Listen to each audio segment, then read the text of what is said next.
Tov, mes amis, soyez les bienvenus. On reprend Bezrat Hashem les cours. Tout nouveau, un nouveau livre. On a terminé le premier livre Bereshit. Là, on passe au livre Shemot. Shemot, c'est les noms. Et là, mes amis, on va rentrer dans un nouveau monde, un nouveau film, une autre sphère complètement. Et là, on parle de quoi? On parle du sauveur le plus grand au monde, le tzaddik le plus grand au monde. Il n'y aura pas plus grand. Moshe Rabbeinu, notre maître, le sauveur. On dit Mashaya ou Sheiye. Moshe, ça sera Mashiach. Moshe, c'est le début, c'est le commencement et c'est la fin. C'est lui qui nous a sauvés au tout début, c'est lui qui va nous sauver à la fin. Moshe, le patron de tous les patrons. Et donc, dans notre paracha, on commence à parler de quelque chose qui est très spécial. C'est depuis la naissance de Moshe Rabbeinu. Comment Moshe Rabbeinu, au début, il avait une vie qui était paisible, en cachette, loin de tout le monde. Il était, Moshe Rabbeinu, au tout début, un berger. C'était un berger, personne ne le connaissait. Il était caché du monde. Après, il a été connu d'une manière très spéciale. On ne va pas rentrer dans l'histoire parce que c'est très long. Jusqu'à qu'il est devenu le roi d'un pays en Afrique. Pendant 40 ans, c'était un roi. Et après, il est venu sauver le peuple juif. Alors, juste avant ça, mes amis, on va juste commencer à lire un tout petit peu dans la paracha de la semaine. Et on va essayer de voir quelques points vraiment très importants, mes amis. Vraiment des points très importants. Soyez attentifs, parce que chaque mot, c'est très important. D'accord? Regardez comment c'est très sympathique, comment la Torah décrit la naissance de Moshe Rabbeinu. Vayeler ish mi bet Lévi. Et un homme de la famille de Lévi, qui était Amram. Amram, le papa de Moshe. Vaïkach et bat Lévi. Et il prend une femme de la famille aussi des Lévi. C'est-à-dire il s'est marié dans la famille des Lévi'im. D'accord? Il descendait du Lévi. Donc il s'est marié avec une cousine éloignée, un truc comme ça. Vata'ar Aïcha vatelet ben. Et la femme, elle est tombée enceinte, et elle a eu un garçon. Vatere oto ki tovhu. Et elle a vu qu'il est bon. Comme ça avec la Torah. C'est quoi qu'il est bon? Vatere oto ki tovhu. C'est-à-dire quoi? Vous connaissez, vous, un enfant qui est mal? Tous les enfants sont bons. Tous les enfants sont gentils. Tous les enfants sont bien. Maintenant, c'est certain que la maman de Moshe Rabbeinu, c'était pas Stam une femme. C'était la maman de Moshe Rabbeinu. Pour tenir un bébé pareil, il faut être vraiment la plus grande des plus grandes tzadékettes. Donc quand elle voit son bébé, elle dit « Ah, celui-là, il n'est pas pareil que les autres. Il n'est pas comme Myriam, il n'est pas comme Aaron. Lui, il est très spécial. » La Torah dit « Va tere oto », elle a vu, « Ki tov hu », que cet enfant, pas il est bon, c'est le bon. Comprenez c'est quoi la différence? Pas qu'il est bien, pas qu'il est bon, c'est le bon. Car la bonté en elle-même, la bonté, il est dedans. C'est cet enfant. Donc déjà, ça c'est un point à expliquer. Ça veut dire quoi ça?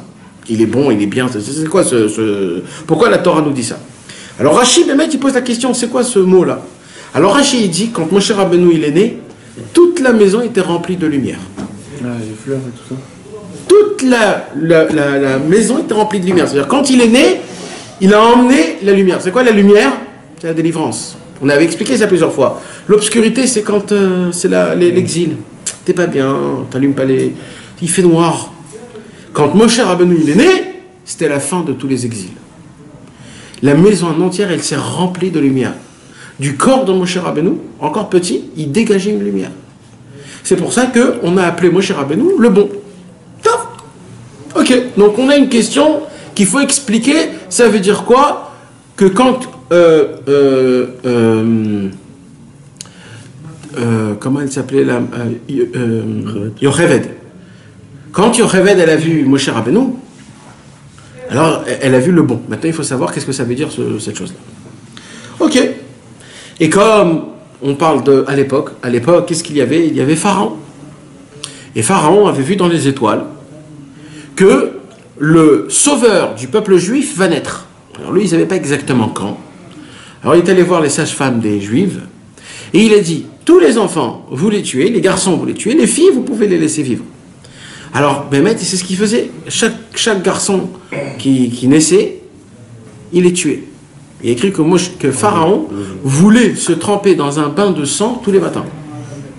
Un bain de sang d'enfant, ouais. Il disait, si j'ai pas mon bain de sang, alors c'est très grave. Donc il fallait vraiment que Chas v'Shalom, c'était très très grave. Et donc qu'est-ce qu'elle a fait Yocheved et Myriam?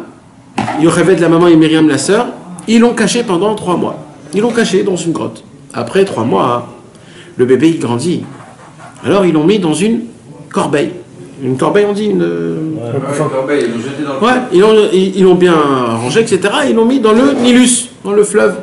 Et ils l'ont laissé là-bas. Et Shalom Aleichem, Shalom Aleichem. Ça va? Grâce à Hashem. Ça y est, il a enlevé les béquilles? Ouais, ça y est. Baruch Hashem.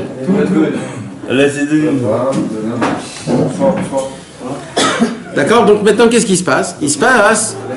Donc il l'a mis dans une corbeille, c'est ça le mot, la corbeille? Un panier.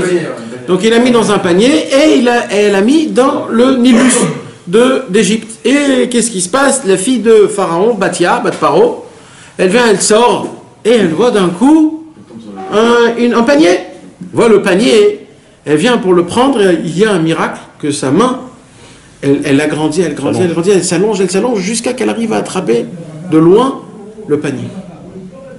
Elle attrape le panier, elle dit, oh là là, c'est quoi un bébé, regarde ce qu'il y a, etc. On va le prendre, on va le grandir chez nous à la maison. Au début, il voulait téter aucun sein. Parce que Moshe Rabbeinu, il va parler avec Hachem, comment il peut téter un sein goy. Alors il voulait téter aucun sein, alors elle a dit, moi j'ai peut-être une copine juive qui va peut-être il va téter de son sein. Et ben c'était qui? La maman de Moshe Rabbeinu. La nourrice plutôt que la copine. Et ouais, c'était la nourrice, on va dire. Et Bémet, il a tété de Baruch Hashem. De sa mère, non. Myriam, elle était là-bas à côté pour aider. Mais elle a suivi le panier, Myriam. Il n'y a pas un truc qu'elle appelait Moshe parce que c'est sauvé des Alors autres. pourquoi elle appelait Moshe? Minamai Mishitiu. Parce que ça a sauvé de l'eau. Moshe, c'est-à-dire Machayado. Il a retiré d'eux. Qui l'appelait comme ça? C'est Batia, ouais. Batia, la fille de Pharaon. Mais en fait, Moshe Rabbeinu avait 7 noms. Après, il a reçu encore 3 autres noms. Donc, il avait en tout 10 noms, Moshe Rabbeinu. D'accord? Top. Hein? Les 10 noms, je ne saurais pas les dire en entier, mais il avait 10 noms, Moshe Rabbeinu. Les Égyptiens l'avaient appelé Moshe. Moshe. Et c'est comme ça, Bémet, qu'on l'a appelé Moshe. Et on verra encore, on va découvrir un secret ce soir. C'est quoi Moshe? Le mot Moshe. Vous allez voir, il y a une explication même sur ça. Top. Pour l'instant, on va raconter juste l'histoire. D'accord? Après, on revient pour comprendre les choses. Donc maintenant, qu'est-ce qui se passe? Il se passe que Moshe Rabbeinu, il grandit, et Pharaon ne sait pas qu'en fait, il fait grandir le sauveur du peuple juif dans sa propre maison, et lui donne de quoi manger, de quoi boire, de quoi s'habiller, etc., etc. Un jour, Moshe Rabbeinu, il a à peu près 20 ans, il sort dehors, et il voit un Égyptien frapper un juif. Et il le frappe, et il le frappe, et il le frappe, et il le frappe. Il n'en pouvait plus, il ne pouvait pas supporter ça. Il regardait à droite, à gauche, il a dit un nom de Dieu, et ce goy, il s'est fait avaler par la terre. Plus rien. Comment il a appris la Torah s'il était chez... Alors, il y a écrit, c'est une bonne question. Cette question a été posée l'année dernière aussi. Alors, il y a écrit que Moshe Rabbeinu, le fait est qu'il a tété du sang de Yocheved, de sa maman. Sa maman, elle était tellement pure que du sang, déjà, il comprenait tout seul des choses qui étaient très, très, très grandes. Ça, c'est une réponse. Deuxième réponse, c'est que même qu'il était dans la maison de Pharaon, Akadosh Baruch Hu lui a envoyé des connexions. Que tous. Ouais. Mais il ne savait pas que c'était un hébreu à la base. Alors si, alors de base oui. Il était commun avec le fils. Ouais, quand même. Il savait que c'était un juif, et il étudiait avec son père, et il était tout connecté. Comment il Ouais. Parce que son père était encore vivant. Son père, il venait, il faisait partie de la... Puisque sa mère, c'était la nourrice dans la maison de chez Pharaon, donc sa famille était proche de Pharaon. Donc il pouvait rentrer, sortir. Donc Amram, son père, il venait, il lui apprenait des choses. C'est-à-dire, il n'était pas... il était complètement juif, il était kadosh, il mangeait kasher, il était vraiment un vrai tzaddik. Mais il se cachait parce qu'il s'est dit, si Dieu il m'a mis là, c'est qu'il faut que je reste là. Donc en fait, il connaissait toute la Torah, il avait tout appris, il connaissait tout. C'est vrai que c'était ses parents. Bevadaï. Le problème que vous comprenez pas ça, c'est à cause du film. Ouais, bah, Oui, mais dans le film, il faut pas. C'est faux complètement. Arrêtez, oubliez le film. Mais non. Oubliez le film. Oubliez ça. En vérité, la famille de Moshe Rabbeinu, c'était un tzaddik qui était complètement tzaddik, qui était proche de ses parents. Il étudiait la Torah avec ses parents, etc., tout normal. Mais il fallait qu'il garde le secret, comme quoi c'est soi-disant que... C'est-à-dire Pharaon ne savait pas que c'était ses parents, mais sinon il était toujours là-bas. Mais Kitsour, j'avance. Et un deuxième jour, il sort et il voit que, vous savez que Pharaon, il avait créé aussi des policiers juifs.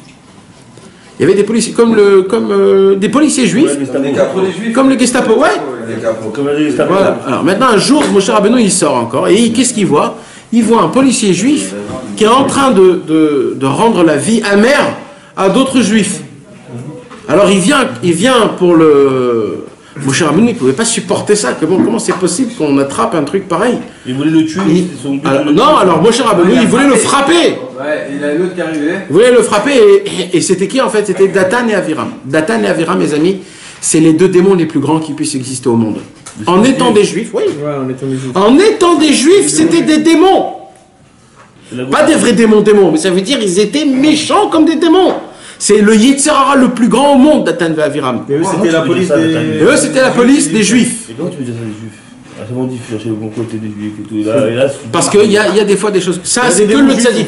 Ça, c'est que le tzaddik qui peut les juger du bon côté. Nous, on n'a pas le droit de les juger du bon côté. Ah, d'accord. Ouais. Datan et Aviram, Rabbi Nachman, il dit, tous les méchants de toutes les générations, ils viennent tous de Datan et Aviram. Tous. De Datan et Aviram. Tous les gauchistes. Les deux, ils viennent... Tous les méchants de toutes les générations... Quelle tribu c'est de là? Réhouven. Ah bon? Ouais. Bekitsour, mes amis, et il vient comme ça, et là, qu'est-ce qu'il y a? Un, il dit à l'autre, et tu veux nous aussi nous enterrer par terre en disant un nom de Dieu? Dès qu'il a entendu ça, Moshe Rabbeinu, il a dit, oulala, oulala, ça commence. Et il a commencé, ça commence à se propager. Moshe Rabbeinu, le proche de Pharaon, il est en train de sauver ses frères juifs, va savoir si c'est pas le sauveur. Et là, Moshe Rabbeinu est parti. Il est parti. Pendant 40 ans, personne ne sait ce qui s'est passé avec Moshe Rabbeinu. Il est parti, il est devenu roi, bien sûr, il est devenu roi, mais on ne sait pas toute l'histoire comment. Il est devenu roi, c'est une histoire très longue, c'est écrit dans le Sefer Hayashar. Avant ça, il est devenu roi. Non, c'est là où il est devenu roi. Exact, là-bas il est devenu roi, etc. Une très très longue histoire. Roi de Midian. De Achour. Yitro, c'était le roi de Midian. Avant Yitro, il était d'abord roi à Midian pendant 40 ans. Il était marié avec une femme, il n'avait aucun lien, mais c'était le vrai roi pendant 40 ans. Achour, il y a une très longue histoire, peut-être un jour je vous la raconterai parce que c'est très manienne à raconter. Bekitsour, après qu'il était roi, après qu'il est parti, etc., il va là-bas et il trouve qui? Yitro. D'abord il voit le puits. Je ne sais pas si vous vous rappelez, l'année dernière, on a parlé du puits, que tous les grands syndiqués, on les a retrouvés au puits. Oui, Abraham, Yitzhak, Yaakov, ils ont tous trouvé leur femme à côté d'un puits. Yitzhak avec le puits, Yaakov devant le puits, Moshe Rabbeinu le puits. Toujours il y a un lien de puits, c'est pas stable. Il y a un lien très qu'il faut expliquer. Le cours dernier, c'est l'année dernière, on a parlé de ça. Le Kitsour, et il trouve, donc il y a 7 filles. 7 filles, ils veulent prendre de l'eau, et il y a des bergers qui se la pètent un peu, qui friment devant les filles, et ils les embêtent. Et comme les filles de Yitro, c'était des filles qui étaient pieuses, ils avaient de la dignité, c'était de la tsniout. C'était pas des juifs, mais ils étaient pieuses, ouais. Alors ça les énervait. Moshe Rabbeinu, il a vu ça. Encore une fois, Moshe Rabbeinu prend la défense. Il ne peut pas supporter le mensonge. Il ne peut pas supporter le mensonge. Il vient prendre la défense, il est bas. Tout de suite, les filles voient ça, oh là là, viens boire. Il était tellement fatigué, viens boire chez notre père. Il vient boire. Yitro lui présente toutes ses filles. Il lui dit, Yitro, choisis ta femme. Et il dit, malheureusement, ma femme, elle n'est pas là. Ah, il a dit, je t'en supplie, je veux avoir ce mérite que tu... Yitro, il savait c'était qui Moshe. Ouais. Yitro, il savait c'était qui Moshe, mes amis. Je ne sais pas si vous vous rappelez, je ne veux pas vous dire parce que c'est trop de... Je vous l'ai déjà dit, mais on sort un peu. C'est Caïn il a tué Evel. D'accord? Pourquoi Caïn il a tué Evel? Pour sa femme. Parce qu'il lui a piqué sa femme. Parce que Evel il est né avec deux sœurs jumelles et Caïn il est né avec une sœur jumelle. Caïn il a dit je vais tuer Evel, je vais lui prendre sa femme. Il lui a pris sa femme. Ouais. Maintenant ils sont revenus en Gilgoul, Moshe Rabbeinu dans Evel et Yitro dans Caïn. Et là Yitro lui rend sa femme. Il lui rend sa femme, il lui dit c'est à toi, je te rends. Donc il savait tout déjà, donc il lui dit maintenant serre-toi. Et lui il dit mais ma femme elle n'est pas là, il lui dit. Alors il dit t'as raison. J'ai encore une fille qui est encore plus pieuse que tout cela. Elle se cache dans sa tente. Alors il lui dit j'ai même pas besoin de la prendre, c'est elle, c'est Tzipora. Et il s'est marié avec Tzipora. Et Moshe Rabbeinu, il sait que ça doit être le sauveur, mais il se dit moi j'attends que Hachem me donne des simanim. Et pendant ce temps-là, il était avec Yitro, pareil, il faisait le berger. Vous savez que Rabbi Nathan, il a écrit plein de Torot. Le secret du berger, c'est quoi le berger? Tous les tzadikim, c'était tous des bergers, c'est pas Stam. Tous. Avraham, Yitzhak, Yaakov, Yosef, David, Moshe Rabbeinu, c'était tous des bergers, c'est pas pour rien. Parce que le Inyan, c'est qu'il faisait des doutes. Ouais.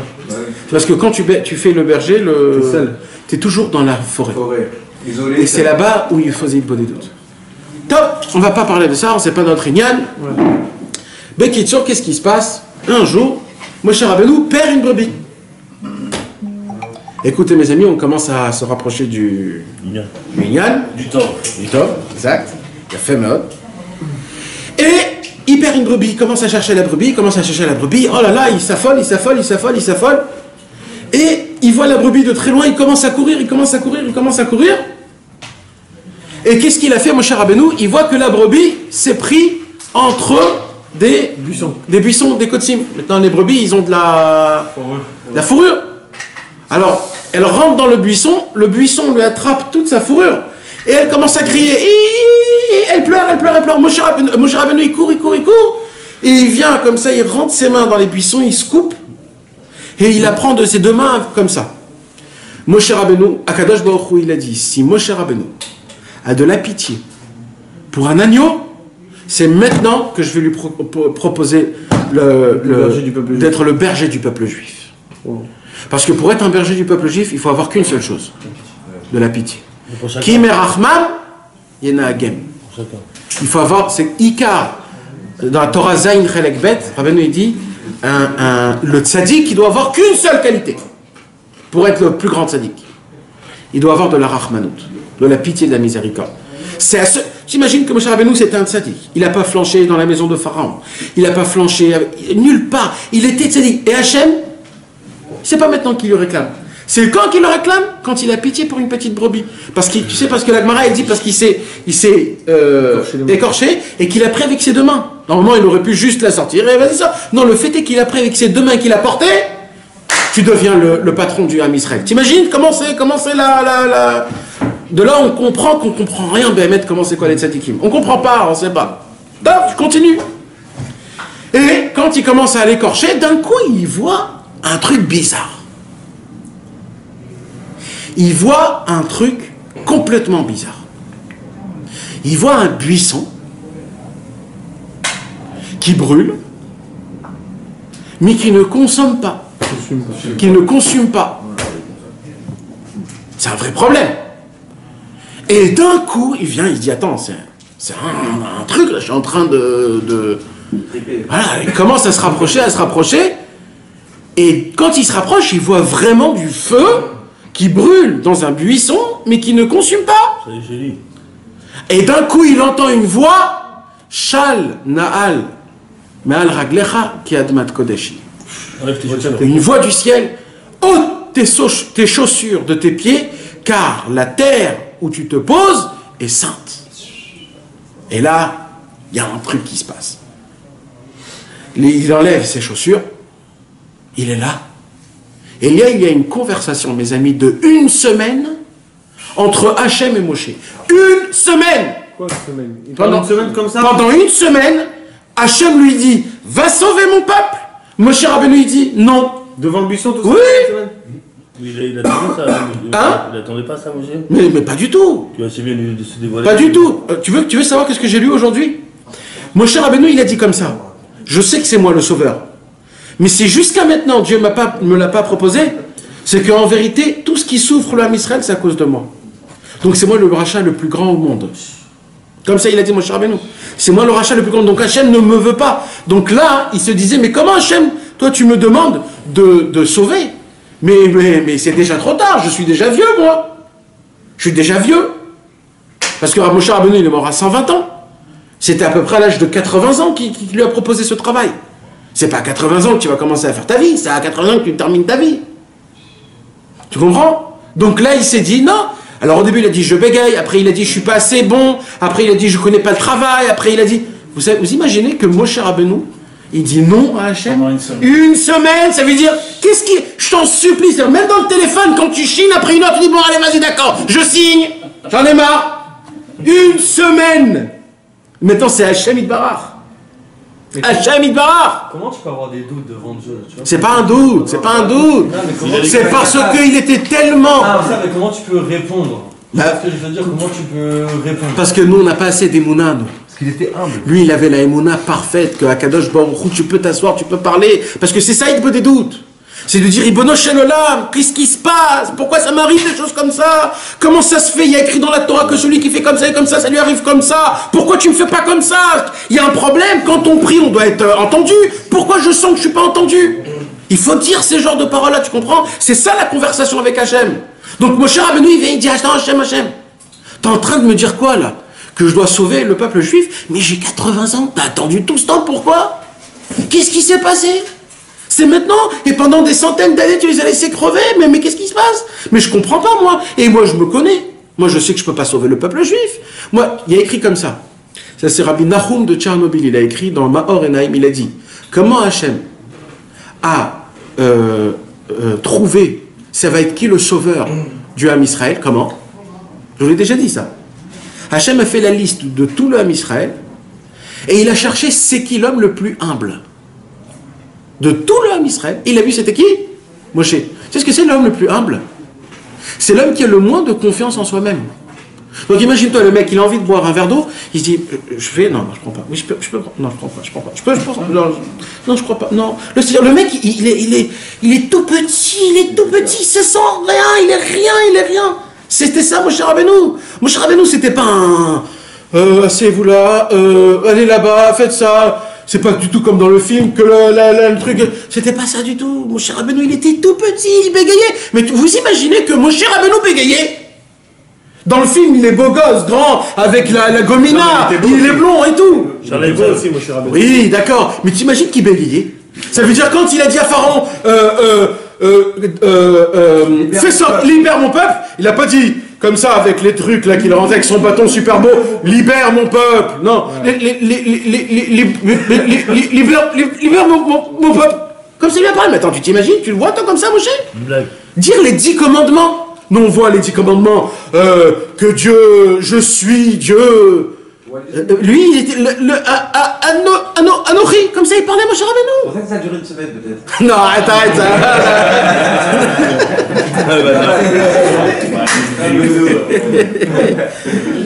T'es frais aujourd'hui, hein? Quelle perception. Ah, mais Eh ben, dans ta chambre. Dans ta chambre.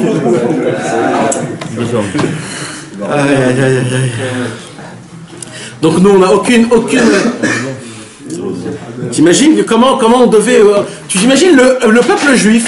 Tu sais, un jour j'ai lu un article. Ça a été quoi la déception la plus grande? La déception la plus grande qu'ils ont eu le peuple juif ces dernières années? C'était quoi? Quelle dernière année? C'est-à-dire les dernières dizaines d'années, ça veut dire il n'y a pas longtemps. C'est-à-dire, la déception la plus grande, mes amis, ça a été quoi? Mes amis, vous êtes avec moi là-bas? Allez, calme-toi. Quand il y avait la Shoah, mes amis, quand il y avait la Shoah, je t'imagine la personne qui est dans la Shoah, qu'est-ce qu'il se dit tous les jours?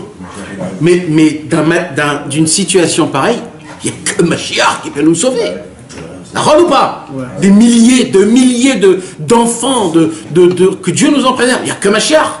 Et un beau jour, des Américains, ils viennent avec le drapeau américain, et voilà, tout continue comme si de rien. quoi tu parles? Quand ils ont libéré en Oui, Normandie? c'était la déception la plus grande. Moi, j'ai lu des livres où là-bas, il y a écrit que c'était pour eux le plus grave. Ça veut dire, si Mashiach vient pas après ça, c'est que c'est très grave. Ça veut dire que quand il viendra, ça doit être encore plus grave. Qu'est-ce que vous voulez, ça veut dire? Voilà, c'est vrai. Alors maintenant, fais la même chose en Égypte. D'accord? En Égypte, ils ont emmuré des enfants. Ils ont fait la shrita, comment on dit? Le shrita. Ils ont égorgé des enfants où Pharaon se trempait dans des bains de sang d'enfants juifs tous les matins.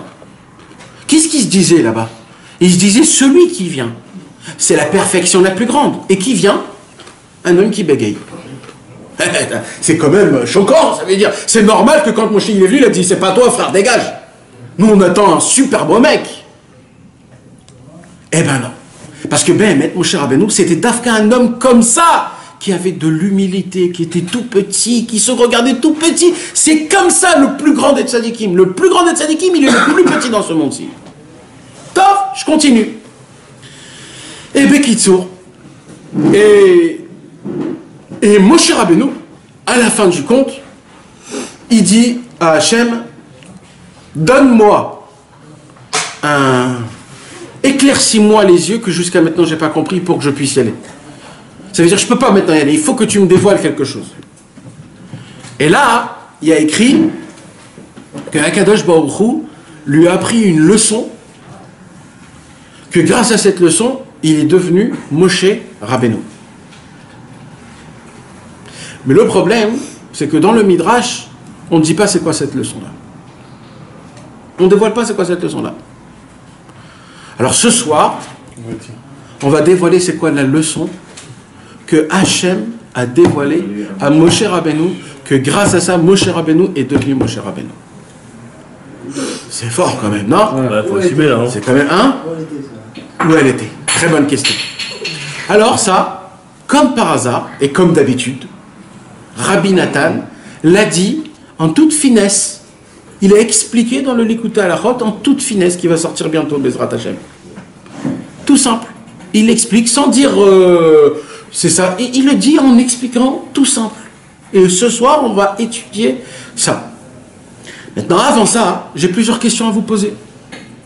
Première question, c'est quoi d'enlever les chaussures parce que la terre elle est sainte? Quelqu'un peut m'expliquer ça? Parce que c'est Kadosh et la présence divine. Alors explique-moi la logique des choses, vas-y. Oui, parce que nous on garde nos chaussures comme une hôtesse, on n'a pas le droit de les mettre pieds nus. C'est l'inverse. Tu peux expliquer la logique des choses? Parce que c'est pur. Alors, quoi, tes chaussures ils sont tamées? Je comprends pas. C'est quoi l'explication? C'est quoi c'est? Toi-même tu nous dis que quand la terre elle est tamée parce qu'on marche dessus avec nos chaussures. Non, j'ai pas dit qu'elle est tamée, j'ai dit qu'elle est rabaissée Ouais, parce qu'on la piétonne et elle donne. Mais quand même, là qu'est-ce qu'il dit Dieu? Là il dit Dieu, comme la terre est sainte, enlève tes chaussures, sois pieds nus. Qui soit plus proche de la. Comme les robots. Oui, mais c'est quoi la logique des choses? D'abord, c'est pas comme les robots, c'est les robots qui ont tout piqué sur nous. C'est sûr, parce que nous à l'époque, est-ce que parents se mettaient pas les chaussures aussi Alors, il y avait aussi les chaussures. Comme le Cohen, genre, c'est voilà.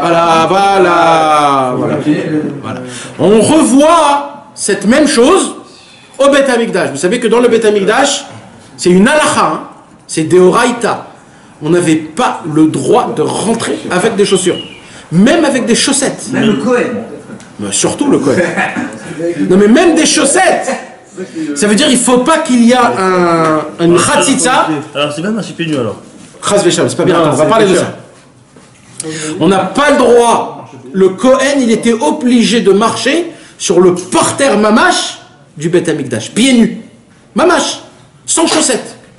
C'était très interdit. Tous les juifs, tous les israélites qui devaient rentrer au Beth Amikdash, la même chose. La même chose. On revoit ça quand? Au Kohen Gadol. Le Kohen, quand il fait Birkat Kohanim, il doit enlever ses chaussures. D'accord? Pourquoi? Parce qu'il ressemble au Kohen au Beth Amikdash. Mais d'où ça a commencé, ça, mes amis? D'où ça a commencé, la racine de ces choses-là? Parce qu'il faut comprendre c'est quoi ce minag. Maintenant, c'est Dieu lui-même qui l'a demandé à Moshe Rabbeinu. La première parole qu'il a parlé avec Moshe, c'est quoi? Ôte tes chaussures de tes pieds, car la terre est sainte.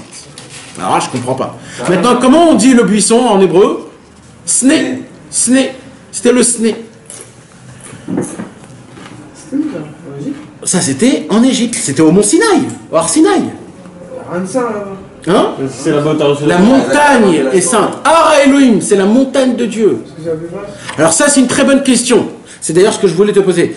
Si, c'est la question que je suis en train d'expliquer. C'est quoi la question? Si encore tu me dis que je suis dans le Beth Amikdash, je comprends qu'il faut enlever les chaussures. Mais là, on est dans une montagne perdue en Égypte. La terre n'est pas sainte. Pourquoi je vais enlever mes chaussures? D'accord? Alors, ma cachère. Et il faut expliquer, c'est quoi le lien des chaussures? Alors écoutez bien ce que je suis en train de vous dire, mes amis. Je vais vous dire un truc. Vous savez que, avant que Adam Arishon a fauté de l'arbre de la connaissance, tout le globe de la planète Terre était saint comme Eretz Israël. Tout le globe du monde était saint comme Eretz Israël. Et on devait marcher pieds nus comme si c'était le Beth Amikdash. Adam et Chava marchaient pieds nus sur la terre. Pourquoi ils marchaient pieds nus sur la terre? C'est là où on va expliquer c'est quoi cette notion. D'où l'homme a été créé? De la terre. La terre, c'était la chose la plus sainte qui puisse exister. Parce qu'Akadosh Baruch Hu, il a cherché, en vérité, il a dit, dans quoi je vais sortir l'humain? Par quoi je vais sortir l'humain? Par les arbres, par les cieux, par l'eau, par le feu. Par quoi je vais chercher? C'est quoi la chose? Il a pris la terre et l'eau parce que... Il a tout pris, il a pris les 4 éléments. Mais il a surtout pris un élément qui est encore plus fort que les autres. Il a dit c'est quoi? Il a dit je vais prendre la chose la plus forte, la plus puissante. C'est quoi? La terre. Et pourquoi? Parce que la terre, c'est elle qui donne à manger, c'est elle qui donne les fruits, c'est elle qui nous maintient, c'est sur elle qu'on fait tout, c'est elle qui nous supporte. La terre, c'est elle qui tient, elle était kadosh. La terre, c'est la chose la plus sainte qu'il y avait à l'époque. Et qu'est-ce qui s'est passé? Donc, Akadosh Baruch Hu nous a créé de la terre parce que c'était la chose la plus importante. Quand Chava, elle a poussé Adam Arishon de manger de l'arbre de la connaissance, la première chose que Dieu a fait, c'est quoi? Il a maudit la terre. Il a dit, la terre, c'est toi qui as fait pousser l'arbre de la connaissance. À cause de toi, Adam et Ève, ils ont mangé de l'arbre de la connaissance. Eh bien, je te maudis que comme tu étais en haut, tu seras la chose la plus basse qui puisse exister. Et depuis, la terre est devenue la chose la plus horrible. On crache, on parle, on fait tout. Et de là est venu que comme on ne veut pas avoir aucun lien avec la terre, on met des chaussures. Non. C'est que ça. C'est que ça. Alors pourquoi c'est interdit de marcher pieds nus? C'est pour ça que c'est interdit de marcher pieds nus, parce que la terre, elle est tellement touma que quand tu marches pieds nus, tu donnes à ton corps de la touma, de la terre. Ouais, mais attends. Alors non, parce que c'est ça le problème. C'est que quand le Beth Amikdash, il n'est pas construit, tu n'as pas le droit de marcher. C'est parce que c'est encore... c'est Quand on va à la plage. Alors, quand on va à la plage, vaut mieux y aller avec des tongs. Alors quand tu vas dans l'eau, tu peux y aller. Mais c'est pas bien de marcher pieds nus. Il dit Rabbeinu dans Sefer Amidot, celui qui marche pieds nus, C'est un pécheur. c'est un pécheur. Ah. Donc, comme ça, c'est écrit. C'est écrit dans la LSD. Rabbi Israël, mes amis, il y a des photos, on voit que même mettre les pieds par terre, il ne les posait pas. Il demandait toujours de mettre un coussin. Vous allez voir que toutes les photos de Rabbi Israël, avec ses pieds, il y a toujours un coussin en dessus. Même poser ses pieds par terre, il ne les posait pas, Rabbi Israël. Tellement que c'est spécial. Mais sur le parterre ici, t'as le droit, mais pas sur le parterre de la terre. Alors vaut mieux même celui-là, même celui-là, vaut mieux éviter, c'est pas bien. Il faut pas, ouais, il faut s'habituer à marcher avec des pantoufles, des chaussures. Maintenant, vous savez, mes amis, qu'il y a écrit dans la Gemara, dans ma Maseret Shabbat, page 129, il y a écrit qu'un homme, il faut qu'il vende même l'oreiller de son lit pour s'acheter des bonnes chaussures. Tellement c'est devenu grave, tellement c'est devenu important, qu'on n'a aucun lien avec le parterre, parce que le parterre, il est devenu la chose la plus impure qui puisse exister. Pourquoi? Parce que ça a été à cause d'elle que Adam et Ève ont mangé de l'arbre de la connaissance. Tu comprends? C'est elles qui ont donné le fruit, c'est elles qui ont fait pousser l'arbre. Donc de là, c'est devenu la logique qu'on ne marche pas pieds nus. Par contre, quand tu viens dans un parterre qui est pur et qui est saint, là justement, tu veux profiter de la sainteté, puisque c'est la chose la plus élevée. Donc c'est justement là-bas que tu enlèves tes chaussures. C'est pour cela que quand Moshe Rabbeinu il est monté dans le mont Sinaï et qu'il a vu, le buisson ardent, tout de suite, qu'est-ce qu'il lui a dit Hachem? Enlève tes chaussures. Mais là, on repose la question de Kevin. Là-bas, c'est pas Eretz Israël. C'est quoi l'endroit? Pourquoi c'est ça? On a reçu la Torah? Ah, mais on l'a pas encore reçu. Ça, la Shekhinah, elle se trouvait là-bas. Alors, il y a écrit que la Shrina, elle se retrouvait là-bas. Comment? Il y a écrit que Moshe Rabbeinu, quand il a vu cette montagne, il a vu que tous les oiseaux qui volaient, quand ils arrivaient à cette montagne, ils faisaient un détour. Tellement qu'elle était sainte. Ils ne volaient pas, ils allaient par là-bas. Il a dit, c'est certain qu'il y a un truc là-bas. Mais quand même, elle était sainte de quoi? On n'a pas encore reçu la Torah. Ouais. C'est dans plusieurs années qu'on va recevoir la Torah. Dans 2-3 ans. C'est par le buisson. Oui, mais c'est tout que le buisson, c'est maintenant nouveau. Admat Kodesh. Pourquoi la Adama elle est Kodesh? De là où tu l'appelles sainte, on ne peut pas l'appeler sainte. Elle a des qualités, mais pas l'appeler sainte. Alors mes amis, pour vous répondre à ça, il faut que je vous donne plusieurs introductions et on va essayer de rentrer Bezrat Hashem dans plusieurs secrets qui sont exceptionnels, qu'on va commencer à découvrir.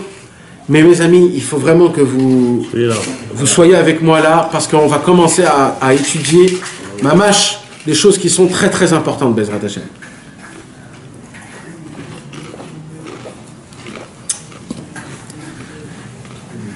Vous savez, mes amis,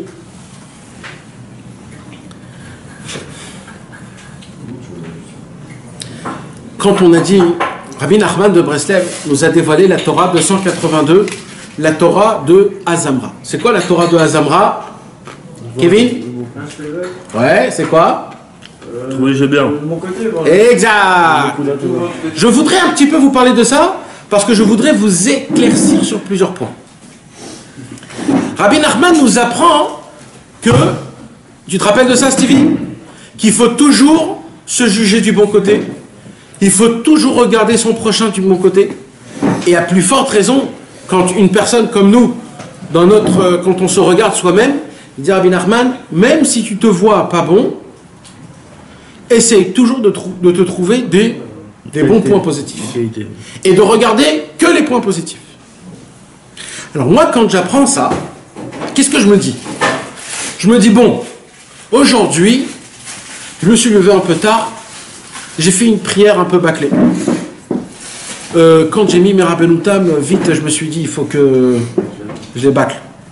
Après, j'ai mangé un peu en vitesse, j'ai un peu oublié de faire les brachot avant, malheureusement. Il est bon, celui-là. Hein? Mais bon, j'ai fait quand même Boré Nefashot. Après, quand je suis allé au travail, je me suis mis à fond. Alors le travail, je l'ai fait avec Bechumra, avec tous les Hercherim.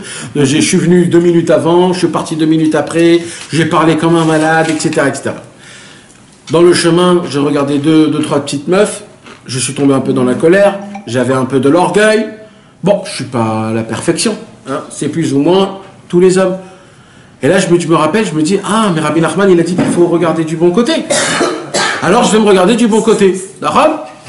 Qu'est-ce que je fais pour me regarder du bon côté, mes amis? Je me dis, j'ai quand même prié. Combien de juifs aujourd'hui prient le matin? On n'est pas dans la majorité, donc Baruch Hashem, j'ai prié. J'ai quand même mis mes téfilines. C'est pas petit de mettre les tef. J'ai quand même mis ça. Quand j'ai mangé cachère quand même. J'ai pas mélangé la viande, c'est quand même bien. J'ai fait ça pour Hashem, c'est pas que... Alors j'ai quand même fait ces bonnes choses-là. Et là je me dis, et Rabbi Nachman, il n'a pas dit juste de regarder les bonnes choses. Il a dit qu'il faut regarder que les bonnes choses. Alors, j'oublie le mal et je me rappelle que du bien. D'accord? J'ai fait un petit Azamra? Ouais. Okay. Oui, Kevin? Oui ou non? Ouais. Sur soi, c'est facile encore. Non, mais là, on parle que sur soi, pour l'instant. Reste que sur soi, pour l'instant. D'accord? On a compris, Stevie? Eh bien, je vais vous apprendre ce soir, mes amis, ça s'appelle pas ça, Azamra, du tout. C'est pas ça, Azamra. Et ça, j'ai découvert il n'y a pas longtemps, hein, mes amis. C'est pas ça, Azamra, du tout. C'est pas ça que Rabbeinu nous a demandé de faire. Explique. Qu'est-ce que Rabbeinu nous a demandé de faire? Rabbeinu, il a dit, le problème, vous savez, c'est quoi le problème? C'est que vous ne savez pas qui vous êtes. Votre problème, c'est quoi? C'est que vous avez $1 million dans votre poche, mais vous l'avez oublié, et vous avez juste un petit billet ici de 100 shekels, et dans ta tête, tu te rappelles que du billet de 100 shekels. Donc tu te dis, purée, j'ai envie de m'acheter un truc, mais j'ai pas assez d'argent. Bon, mais j'ai quand même mis 100 shekels. Mais ce que tu sais pas, c'est que tu as $1 million dans ta poche. Et ce que tu sais pas encore, c'est que ton père, c'est le Menaël Arachid de toutes les banques d'Israël. Et que tu as une American Express noire qui est sans limite. Ah bon? Mais vous comprenez, mes amis? Non. Vous comprenez de quoi je vous parle? Un peu trop. C'est quoi? Tu peux dire On n'a pas ici, pas ici. Non, de base, il faut que tu saches que la Neshama, ta Neshama à toi, que là, de l'endroit là où Hachem, il t'a pris, c'est d'un endroit tellement haut, tellement pur, tellement grand, tellement puissant, que tu es un tout petit Dieu, mais tu as toute la puissance de Dieu, puisque ta Neshama, c'est Chelek Elokam Imal, c'est une partie de Dieu. Donc ça veut dire quoi? Ça veut dire que Dieu, il a fait le monde en 6 jours. Toi, tu fais partie de la même chose qui a créé le monde en 6 jours. Tu t'imagines la force, la puissance que tu as? Shalom Aleichem! Shalom Aleichem! Bonjour, ça va Jérémy? Chazak mon frère. Chazak. Tu comprends, Kevinos? Moi, ce que je suis en train de vous dire, c'est qu'on n'a aucune, mes amis. J'étais perturbé, je suis désolé. Oh, ouais. Dire tout ce que tu nous as appris l'autre fois sur Azamra, c'est pas ça. C'est pas ça. Alors c'est quoi? C'est quoi Azamra? Azamra, c'est pas juste d'essayer de se trouver des bons points positifs. Oh, mes amis, d'abord, avant ça, je vous mets une parenthèse. Rabbi Nachman de Bassam, il a dit on ne peut pas vivre aujourd'hui sans Azamra. Hein. C'est pas encore une étude. C'est pas un enseignement, une sira. En fait, Là, je vous parle de la base du monde. Ça veut dire vous êtes tous obligés de connaître, quand je dis Azamra, vous devez tous être au courant de quoi je parle. D'accord? Parce que ça, on est obligé de l'appliquer tout le temps, avec sa femme, avec ses enfants, avec soi-même, avec ses copains, avec tout le monde. Non, c'est passé quoi en vrai? Alors, attends, on sait la base, c'est quoi? Rabbeinu, il dit de trouver des points positifs. Mais le problème, c'est que moi, jusqu'à aujourd'hui, c'est quoi ce que je me suis dit? C'est que je vois la photo en général. Dans ma photo en général, j'ai fait des bonnes choses, j'ai fait des mauvaises choses. Rabbi Nachman me dit, regarde que les bonnes choses et oublie les mauvaises choses. Nachman? Eh bien, c'est pas ça, Azamra. Stevie. C'est quoi Azamra, Kevin? Azamra, il dit Rabbi Nachman, déjà de base, il faut que tu comprennes qui tu es, d'où tu viens, qu'est-ce que tu vaux. Un homme, on va dire Trump, il a besoin de faire Azamra, lui? Dans ce monde-ci, je parle, ça veut dire pour un goy. Il n'a pas besoin. J'ai entendu une histoire de Trump. Je peux vous dire que ce Trump, c'est pas pour rien que c'est Trump. Trump. Pourquoi quoi? J'ai entendu une histoire, c'est un rare qui a raconté cette histoire. Vous savez que Trump, il est monté, il est descendu, il est monté. 7 fois, il a fait faillite complète, il n'avait plus rien. Trump, il avait un copain juif. Écoutez cette histoire, elle est très très importante. Parce que c'est ce que je suis en train de vous dire. Tout, c'est cette histoire. Un jour, Trump, il est dans son travail, il avait un juif. D'accord? Trump, on s'en fout. D'accord? Donc, Trump, il avait un ami juif dans le business qui était très proche de lui. D'accord? Et une fois, il a complètement fait faillite où il n'avait plus rien. Il devait $200 millions dans toutes les banques d'Amérique. Il était complètement à la masse. Alors le copain juif, que lui, le pauvre aussi, il n'a jamais été riche. Il était toujours en demande, etc. Après qu'il travaille. Alors le copain juif, il vient chez Trump, il dit Trump, maintenant nous deux, on est pareil. Dans la banque, on est pareil. Maintenant, nous deux, on est pareil. Trump, il a dit, mais t'as encore rien compris. Toute la différence entre toi et moi, c'est que moi, je suis riche et toi, t'es pauvre. C'est tout. Maintenant, pourquoi il dit, je suis riche? Il est en minus de 200 millions. Parce que lui, il est riche. De base, il est riche. Même, pour l'instant, j'ai pas d'argent. Mais je suis riche. Je vais monter très haut de base. Je suis toujours dans les 100 millions. Alors pour l'instant, je suis en minus de 200 millions. C'est pas grave. Dans 3 mois, je vais être en plus de 3 milliards. Mais moi, pour l'instant, je suis riche. Toi, ton problème à toi, c'est que tu t'es mis dans ta tête que tu es un pauvre. Donc même quand tu gagneras 100 millions, tu seras Un pauvre qui a 100 millions, jamais tu pourras tenir avec ça. Parce qu'un pauvre, quand il a 100 millions, qu'est-ce qu'il se dit? Je vais tout dépenser, je vais tout kiffer, je vais tout m'acheter. Pourquoi? Parce qu'il est pauvre, il n'a jamais eu de l'argent. Donc comment il a de l'argent? Il défonce tout. L'autre, il dit, mais non, l'autre, frère, petit à petit. Vous savez, c'est quoi notre problème? C'est que quand on se regarde nous-mêmes, les amis, les juifs, quand on se regarde comme, je parle de nous, hein, en particulier de nous. On se voit comment on est. Quand je vous parle des tzadikim, vous dites, ouais, mais c'est des tzadikim. Rabbi Nachman était contre ça. Rabbi Nachman, il disait, chacun de vous tous, la neshama que Moshe Rabbeinu il avait, c'est exactement la même que la tienne. La même, identique. Parce qu'elle vient de Dieu. Il y a 2 dieux, il y a 3 dieux, il y a 4 dieux, il y a un seul Dieu. Quand Dieu il a découpé sa partie en plusieurs morceaux, le même morceau qu'il a donné à Moshe, il l'a donné à toi. Alors Moshe, il est sorti, on a dit, ah, lui il est bon, justement. C'est ça qu'on va expliquer. On va expliquer c'est quoi ça. Nathan, pourquoi tu as parlé tout à l'heure des deux là? Dathan et Aviram. Ouais, pourquoi eux leur avaient donné du... Eux aussi, ils lui ont donné. Bien sûr qu'ils l'ont donné. Mais eux, ils ont choisi d'être des mauvais. Parce que tout est là, c'est ça ce que je suis en train de t'expliquer. Ce qu'il faut que vous compreniez, c'est que ça n'existe pas le mot « oui, mais eux, c'était des tzadikim ». Oui, mais eux, ils sont nés dans l'orthodoxe, dans l'encadrement. Moi, je suis né dans le 9-3, j'ai grandi dans des boîtes de nuit, tu peux pas me demander de faire ça. C'est impossible, c'est un devoir casé. Regardez-vous quand vous êtes à Ouman.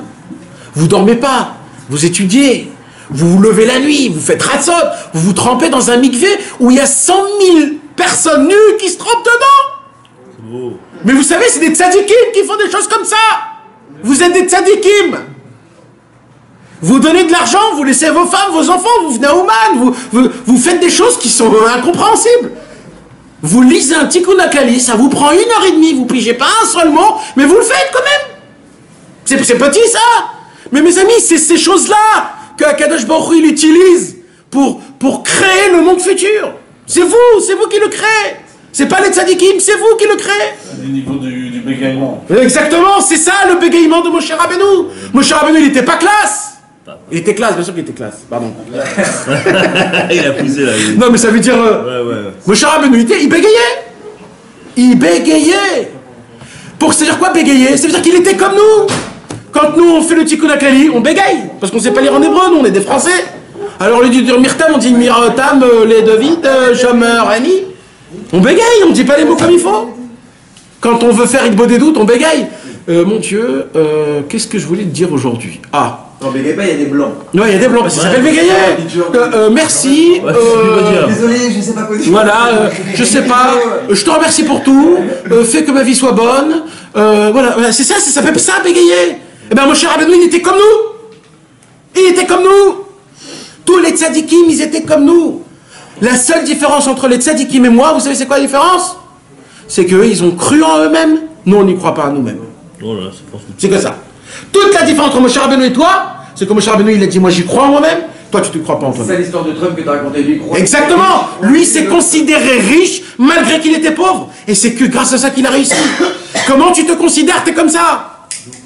Vous savez, un jour, quelqu'un est venu, il m'a posé une question, il m'a dit, Nathan, qu'est-ce que je fais? Je fais ça ou je fais ça? Alors, il y a des fois des gens, ils me prennent pour un rave. Comme si mais c'est quoi ce genre de question que tu es en train de me poser? Dans la vie, c'est quoi ce genre de choses que tu es en train de me poser? Alors, je lui dis, tu sais quoi? Je vais te répondre une réponse. Toute ta vie, rappelle-toi de cette réponse-là. Mais ça, cette réponse, c'est pour la spiritualité, hein, mes amis. Je ne parle pas de business, je parle de spiritualité. D'accord? Il y a des gens, ils te disent, qu'est-ce que je dois étudier? Ce livre ou ce livre? Je dois me marier avec cette femme ou avec cette femme? Mais c'est qui cet imbécile qui pose des questions pareilles? Même quand tu viens chez un rave, tu ne poses pas des questions pareilles. Qu'est-ce que le rave il peut connaître? Aujourd'hui, il n'y a pas de rave qui connaît ces choses-là. Ça n'existe pas. Mais bon, il pose la question. Alors, je lui ai répondu une réponse exceptionnelle. Je lui dis, frère, il n'y a pas de chemin bon ou pas bon. Ça n'existe pas. Tous les chemins sont bons. Tous. C'est quoi qui fait que le chemin est bon et pas bon? C'est toi. Comment? Si tu baisses les bras en plein milieu du chemin, tu as raté ton chemin. Si par contre tu gardes tes mains haut et tu tiens jusqu'à la fin, on s'en fout lequel chemin, tu es gagnant dans les deux chemins.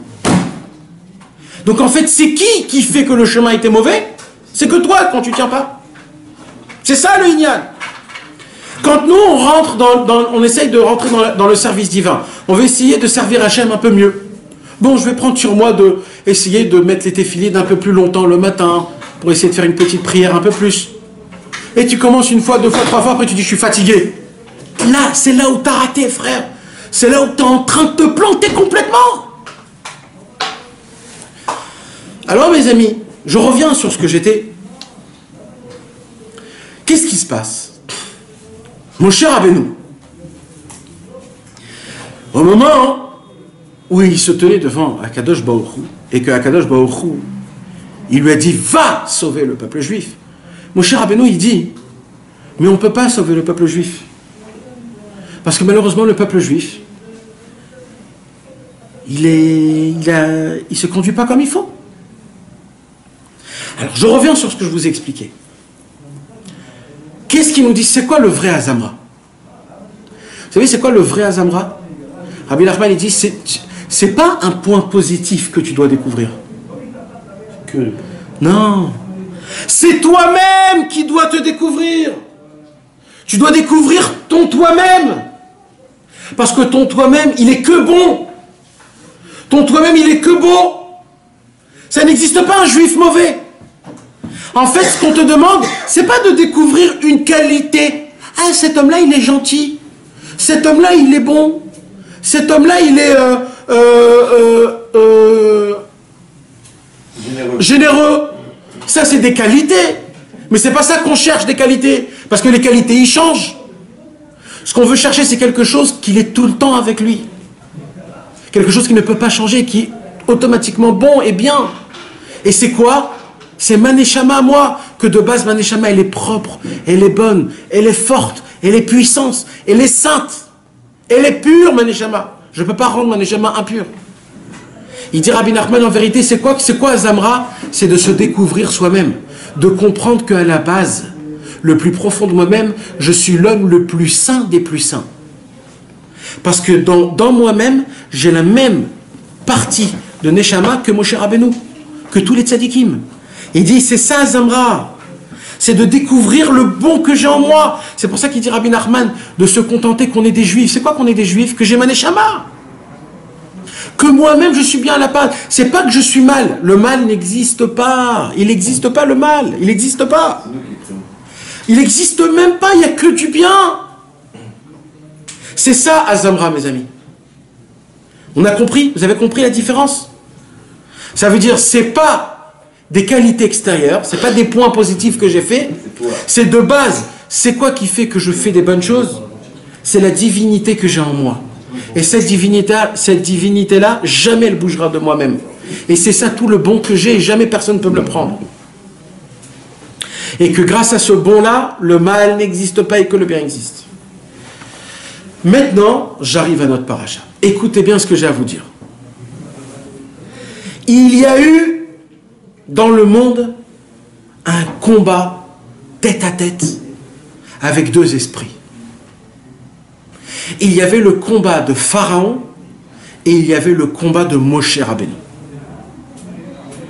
Pharaon, son travail à lui, c'était de dire, vous êtes des imbéciles, vous êtes des pécheurs, votre Dieu ne vous aime pas, votre Dieu vous a laissé tomber, c'est moi ici votre Dieu. Pharaon faisait exactement l'inverse de Azamra. Pharaon, il faisait montrer que les points négatifs. Oui, vous êtes des Réchaïm. Et la preuve, vous êtes des esclaves. Vous êtes des esclaves à moi. Dieu, votre Dieu vous a laissé. Pourquoi il vous a laissé votre Dieu? Parce que vous êtes des fauteurs. Vous êtes des fauteurs. Dieu vous aime pas. Pharaon, on dit en hébreu, paro. Paro vient du mot piraon. Piraon chov. C'est quoi Piraon Chov, mes amis? Rendez un compte, rendre des comptes. C'est quoi Paro? Paro, lui, il disait, tout, c'est un rende-compte. Ça veut dire quoi? Ça veut dire, Pharaon, écoutez bien ce chidouche, mes amis. Il prenait tous les juifs, tous les jours, il lui disait, aujourd'hui, qu'est-ce que tu as fait pour ton Dieu? Alors il disait, j'ai fait ça, j'ai fait ça. Il dit, c'est tout ce que tu as fait? eh ben alors tu as un rachat. Et comme ça, chacun, il rend des rachats chacun. Il est concerné, c'est-à-dire il est convaincu à tous les juifs, tous les jours, que tous étaient des Réchaïm. Et Moshe, il est venu dans le monde pour faire le travail exactement inversé. De nous convaincre qu'on n'est que du bien, qu'on est des juifs, que les points positifs, c'est ça la chose la plus importante. Et qu'il faut regarder que les points positifs. Et que le mal, il n'existe pas. C'était ça le combat. C'était que ça le combat entre Pharaon et Moshe Rabbeinu. Maintenant, le problème, c'était qui? C'était le peuple juif. Qui il faut croire. Et qui on croit? Moshe ou Pharaon? Vous savez, c'est quoi le problème, mes amis? C'est que vous voyez Pharaon comme le truc avec le serpent qui tousse, comme ça. Mes amis, c'est pas ça. Pharaon, c'était un homme qui connaissait Dieu, qui parlait avec Dieu, qui était proche du judaïsme, et que, on va dire, pas il donnait des cours de Torah, mais on va dire que c'était le mentor du peuple juif à l'époque. Le peuple juif avait pris Pharaon comme l'envoyé de Dieu pour eux. Comme ça, ils le voyaient, Pharaon. C'est pour ça qu'ils se sont dit, si Pharaon c'est notre maître, on doit devenir vraiment des esclaves. Et si Pharaon nous dit qu'on est des Réchaïm, alors on est vraiment des Réchaïm. Mais que les Lévites, ils n'ont pas oublié. Sauf les Lévi'im. Mais même eux, ils étaient là-bas. Même eux, ils étaient quand même dedans. Pourquoi? Parce que tout le travail de Pharaon, c'était quoi? De faire convaincre au peuple juif de regarder que les points négatifs qu'on faisait. Et Moshe Rabbeinu, son travail à lui, c'était quoi? C'était de convaincre au peuple juif les bons points que nous, on faisait. Maintenant, comment je peux m'avancer à dire des choses pareilles? Parce que ce que je suis en train de vous dire, je ne sais pas pourquoi vous ne sautez pas, c'est un des Chidushim les plus grands qui puissent exister. Que tout le Inyan de Pharaon et de Moshe, c'était est-ce qu'on regarde les points positifs ou on regarde les points négatifs? Vous voulez que je vous choque un petit peu? Ouais. D'accord? Vous voulez que je vous choque un petit peu? Aujourd'hui, mes amis, on est dans la période comme si qu'on était en Égypte et que c'est Pharaon notre maître. Parce qu'aujourd'hui, la majorité des rabbanim continuent à faire ce travail-là. De dire quoi? De nous faire montrer qu'on est des Réchaïm. Parce que si ta femme n'est pas habillée comme ça, t'es un rachat. Si t'as pas les trucs comme ça, t'es un rachat. Si tu manges pas comme ça et comme ça, t'es un rachat. Si tu mets pas tes enfants là et là et là, t'es un rachat. Et donc ils créent des classes. Eux, c'est les super orthodoxes. Eux, c'est les orthodoxes moyens. Pourquoi? Parce qu'ils te rendent rachat. Donc aujourd'hui, les rabbanim, tous les rabbanim aujourd'hui, la majorité, ce sont tous des élèves de Pharaon. C'est comme nous on voit des... Vous comprenez, mes amis, hein, je parle en général. Moi, quand je vois des juifs qui font pas Shabbat, Hein? alors quand moi je vois des juifs qui font pas Shabbat, qui font ça, alors moi aussi, Tu dois les juger du bon. Tu dois. Je sais pas. comment je veux dire?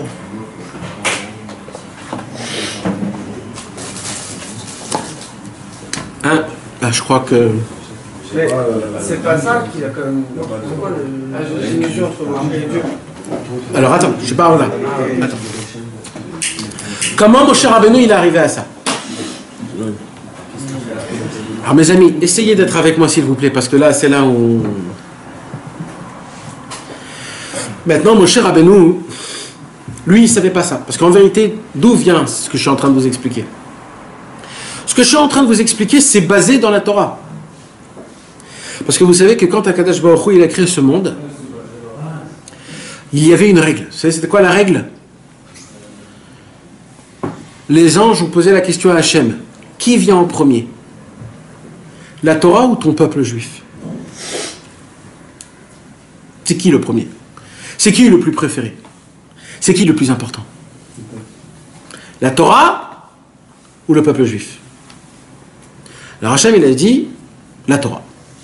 D'abord la Torah, après le peuple juif. Et c'était comme ça jusqu'à Moshe Rabbeinu. D'abord la Torah. Ben, on le voit. Qu'est-ce qu'il te dit à Kadosh Baruch Hu?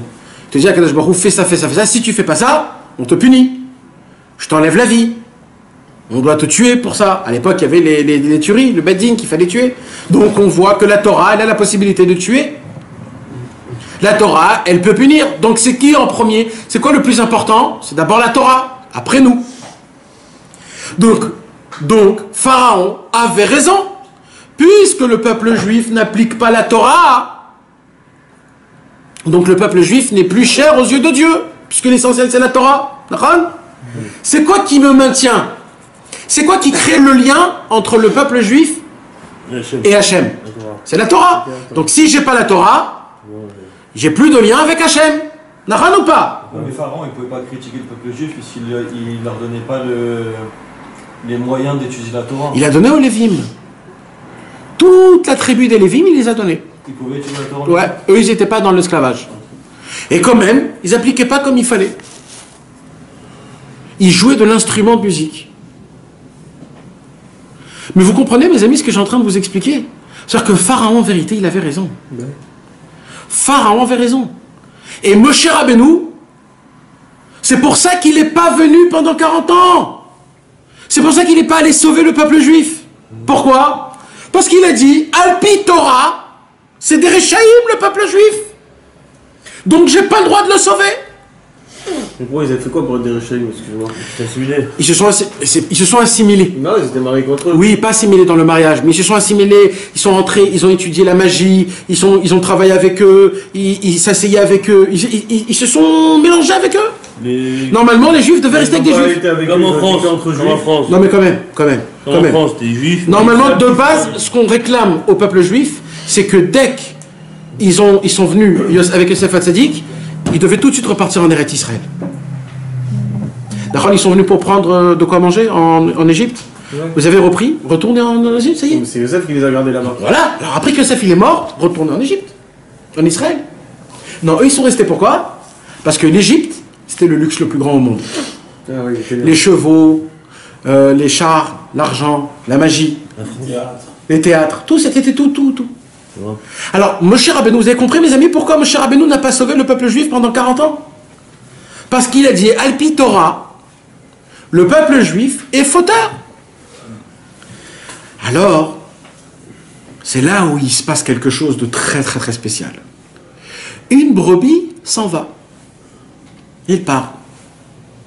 Elle se perd. Moshe Rabbeinu va chercher la brebis. Et là, il est face à face à un buisson qui brûle, mais qui ne consume pas. Il se rapproche, il se dit, qu'est-ce qui se passe? C'est quoi ce truc-là? Et là, Dieu, qu'est-ce qu'il lui dit? Dieu lui dit, enlève tes chaussures, car la terre est sainte.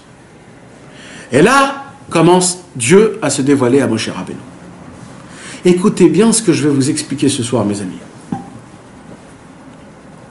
Vous savez, Moshe Rabbeinu, Akadosh Baruch Hu, il a dit à Moshe Rabbeinu, Moshe, je te demande s'il te plaît, le temps est venu de sauver le peuple juif. Moshe Rabbeinu, il dit, quoi? Mais il n'est pas méritant. Il est fauteur, le peuple juif. J'ai pas le droit de le sauver. Alors, il lui dit à Kadosh Baruch Hu, qu'est-ce que tu es en train de voir là? Il lui dit, je suis en train de voir un buisson qui est en train de brûler, mais qui ne consume pas. Alors il lui dit, et qu'est-ce que ça te fait montrer ça? Alors Moshe Rabbeinu, il dit, je sais pas. Il dit, écoute-moi bien, Moshe. Et écoutez-moi bien, mes amis. Il dit à Hachem Yitbarach, le buisson, c'est qui? C'est mon peuple, qui est rempli d'épines. C'est le peuple juif qui est rempli d'épines. Il pue, il n'y a rien à faire avec lui, il est rempli de péché. Il brûle, c'est quoi le feu? Il dit Hachem. C'est le feu des ta'avot. C'est le feu des péchés. Quand tu as envie de faire un truc, tu brûles, les passions, tu brûles. Il dit, mais ce que tu sais pas, il dit Hachem Yitbarach à Moshe Rabbeinu, ça brûle, mais ça consume pas. La faute ne transperce pas le juif. Il ne brûle pas. Il a beau faire des années, des fautes, mais il ne consume pas. Il dit, c'est ça que tu n'as pas compris. Et pourquoi ça? Il lui dit, maintenant, pourquoi toi je te dévoile ça? Parce que Vatere Oto Kitov, il dit, toi, tu es la seule personne qui peut voir le bien, le bon. Les autres ne peuvent pas comprendre ça, que quand tu fais un péché, le péché ne rentre pas dans ta neshama. On ne peut pas comprendre. Nous, on peut comprendre ça, on ne peut pas comprendre. Quelqu'un, il a fait une faute, il pue, il est sale. Il est sale, il pue. C'est un méchant, c'est un fauteur. Mais il y a un tzaddik, qu'il a un œil, que cet œil-là, il est pur, il est bon, il est bon, c'est la bonté. En elle-même, c'est la bonté. Et quand il voit le juif, il n'a pas fauté, le mal ne l'a pas atteint. Alors Moshe Rabbeinu, il dit, mais je ne comprends pas, comment c'est possible ça? Et là, qu'est-ce qu'il lui dit Hachem? Ôte tes chaussures, car la terre est sainte. Qu'est-ce que tu as posé comme question? Pourquoi c'est saint? C'est quoi en fait ça? Qu'est-ce qu'il a dit? Il a dit, ôte tes chaussures. C'est-à-dire quoi? Normalement, on doit marcher avec nos chaussures, parce que la terre, elle est impure. Il lui dit, mais il faut que tu saches que là, dans le mont Sinaï aussi, c'est le peuple juif. D'où mon peuple juif est venu?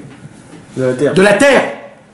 Ôte tes chaussures, parce que la terre est sainte. Mon peuple est saint. Enlève tes chaussures. Mon peuple, il n'a pas fauté. Toi, tu dois marcher pieds nus. Parce que mon peuple, il n'est pas considéré comme la terre d'en bas. Il est considéré comme la terre du Kadosh, du Beth Amikdash. Il est pur et il est saint.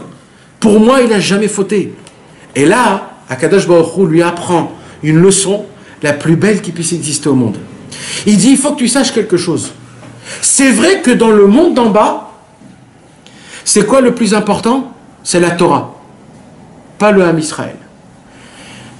Il a dit, mais j'ai un secret que j'ai dévoilé à personne. Entre toi et moi, en haut dans le ciel, le peuple juif est au-dessus de la Torah. En vérité, le peuple juif a été créé encore avant la Torah. Donc en vérité, moi le plus important c'est quoi pour moi? C'est le Ham Israël.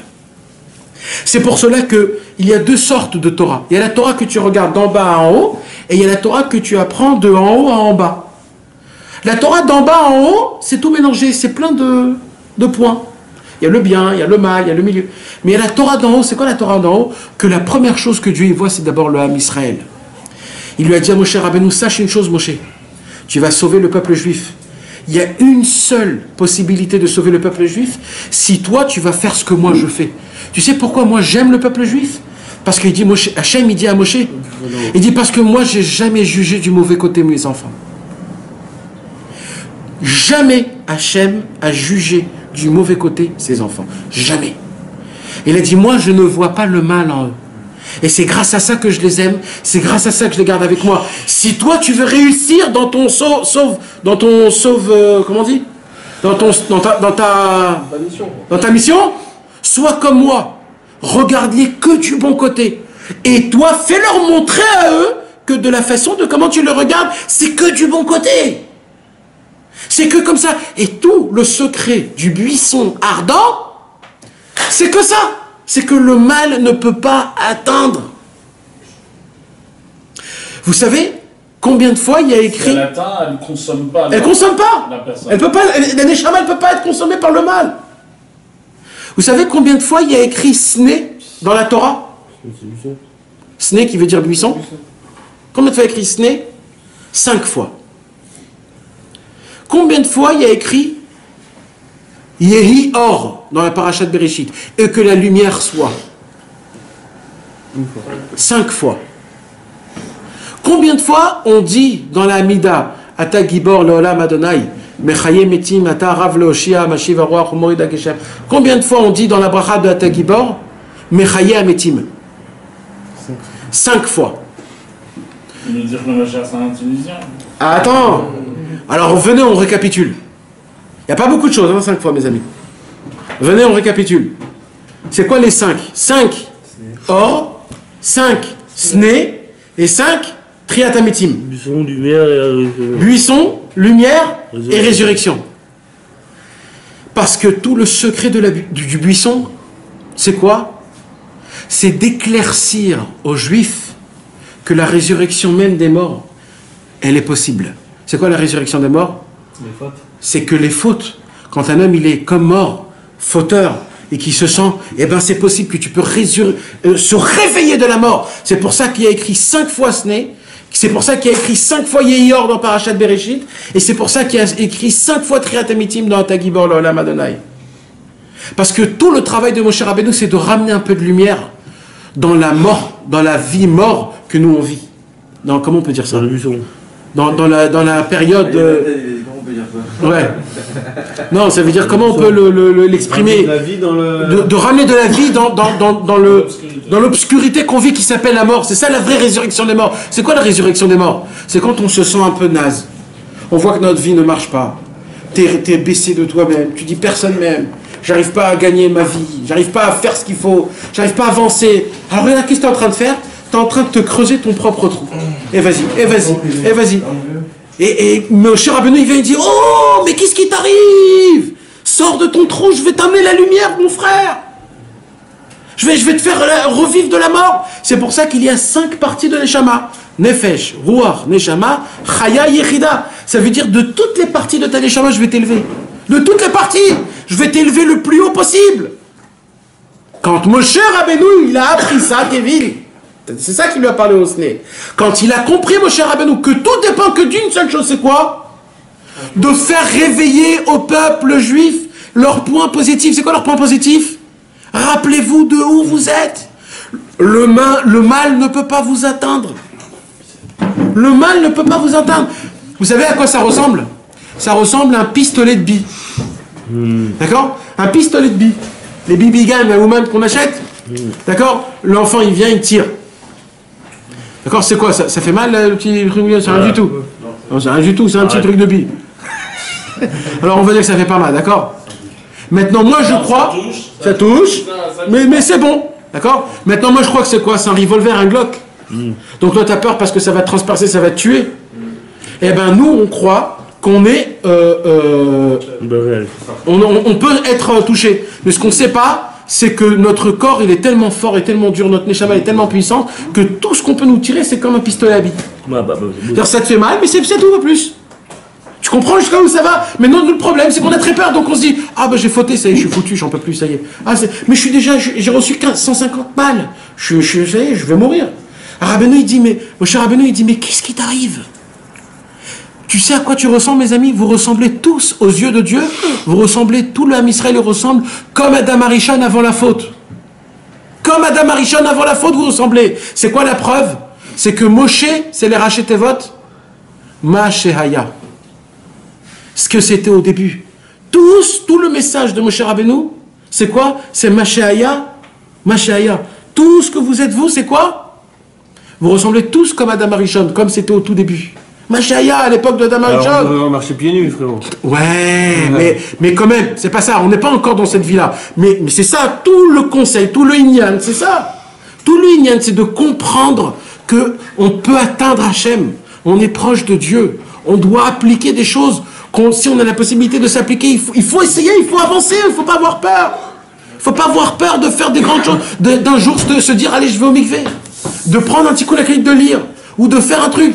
Ou alors de dire, non, bah écoute, moi je suis pas très pratiquant, tu sais, alors je peux pas me permettre de faire certaines choses. Mais c'est quoi ce genre de parole pourri là? C'est quoi ce truc-là, là? Comment on peut dire des choses comme ça? On est tous des tzadikim, mes amis, on est des vrais tzadikim. On est des vrais tzadikim. Si on a la possibilité pendant 1 seconde de ne pas regarder une femme, alors il faut le faire. 1 seconde. Regarde là, mais 1 seconde, ferme tes yeux. Ferme tes yeux 1 seconde. Ça vaut des milliards. Ben net. Et c'est ça tout le inyan de Moshe Rabbeinu. Alors, tout de suite, Moshe Rabbeinu, il a appris ça. Il a dit, pas de problème, je mets en application. Moshe Rabbeinu, il descend. Et il dit, Moshe Rabbeinu, je suis arrivé, je suis l'envoyé d'Akadosh Baruch Hu. C'est moi qui va venir vous sauver.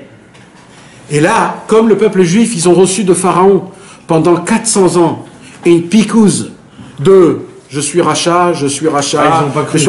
Ils ont dit, mais Moshe, mais d'où tu sors, toi? Mais tu sais, nous, qu'est-ce qu'on est, nous? Mais nous, on vient du 9-3, nous. Nous, on s'est piqué à la drogue, nous. Nous, on a fait tous les 500 000 coups, nous. On est complètement assimilés au goy.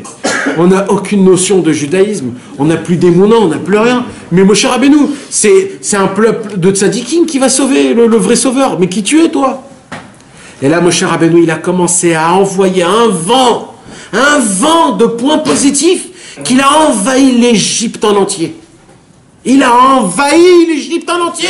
Des enfants d'Abraham, Israël et Jacob. Oui, attends, exactement, ça c'est la semaine prochaine, attends. Alors qu'est-ce qui se passe? Et là, il y a eu la première vague. Et la première vague où tous les Israéliens ils ont dit, tu t'imagines, c'est possible qu'on ait vraiment des tzadikim. En vérité, on n'a jamais été loin de Dieu. En vérité, on est toujours aimé de Dieu. Tu t'imagines quand tu apprends, imagine-toi que tu es en froid avec un ami, et bien sauf t'apprends qu'en vérité, il n'y a rien du tout, ça veut dire en fait. Il n'y a aucun froid en fait, il t'aime, il t'adore. C'est toi qui t'es créé un truc dans ton cerveau que ça n'existe pas. T'imagines comment tu es apaisé des fois? Quand par exemple tu parles pas avec ton père pendant 40 ans, et bien sauf il vient, il dit mais dis-moi, mais je t'ai attendu, comment ça se fait, tu ne m'as pas appelé? Et d'un coup tu captes que c'est tout ça, c'était rien du tout. Le Ham Israël, ils ont capté que peut-être ils se sont trompés. Et là, ils ont commencé à servir Hachem. Et ça a été pour la première fois qu'ils se sont considérés. Quelqu'un, on est proche de Dieu. Qu'est-ce qui s'est passé tout de suite? Pharaon, il a dit, oulala, je commence à voir. Il faut vite que je les mate. Qu'est-ce qu'il dit Pharaon? Dès maintenant, ça ne sera plus les policiers qui vont emmener les briques, ça sera vous qui vont aller chercher les briques, et vous devrez faire le même travail que vous faisiez à l'époque. Ça veut dire quoi? C'est-à-dire que Pharaon, il a cherché encore plus loin, pas les occuper, jusqu'à où il leur dit, mais des péchés. Il a dit, mais frère, tu as fait le gamabrit. Tu sais ce que c'est une semence en vin, il lui dit? Une semence en vin, il n'y a pas de tikkun. Pharaon, il a fait montrer que les péchés qu'ils ont faits n'ont plus aucune réparation. Et vous savez ce que j'ai lu? Un truc qui effraie. Pharaon avait une tana, comment on dit? Un don? Non. Tana, un argument que le peuple juif pouvait rien dire à ça. C'était quoi? Pharaon, il a dit, vous savez, moi, je suis l'ami de qui? Vous avez oublié, je suis l'ami de qui? Je suis l'ami de Yosef.